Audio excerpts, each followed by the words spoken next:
శ్రీకాళహస్తీశ్వర మహాశివరాత్రి ఉత్సవాలు భక్త కన్నప్ప ధ్వజారోహణంతో వేడుకగా ప్రారంభమయ్యాయి. ఈ ధ్వజారోహణం శాస్త్రోక్తంగా భక్తుల శివనామస్మరణల నడుమ కన్నుల పండుగగా నిర్వహించడం జరిగింది.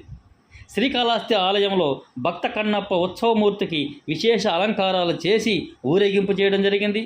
ధ్వజస్తంభానికి నందీశ్వరుని ధ్వజ పతాకంతో కూడిన ధ్వజ ద్వారాన్ని భక్తులు శివనామస్మరణల నడుమ ప్రతిష్ఠించడం జరిగింది. వేద మంత్రోచ్చరణ మంగళ వాయిద్యాల మధ్య శాస్త్రోక్తంగా ధ్వజారోహణం పూర్తయింది. ధ్వజారోహణాన్ని తిలకించేందుకు వందలాది మంది భక్తులు హాజరై భక్తి పారవస్యంలో మునిగిపోయారు. ప్రధాన అర్చకులు వేద పండితుల ఆధ్వర్యంలో పూజా కార్యక్రమాలు, అభిషేకాలు, హారతులు నిర్వహించబడ్డాయి. ఈ వేడుకలకు హాజరైన ప్రముఖులు ఆలయ ఈవో బాపిరెడ్డి, బీజేపీ నేత ఆనంద్ కుమార్, టీడీపీ నాయకులు కృష్ణారెడ్డి, ఇతర అధికారులు. ఈ కార్యక్రమాన్ని పండితుడు అర్ధగిరి స్వామి ఆలయ అధికారులు పర్యవేక్షించడం జరిగింది.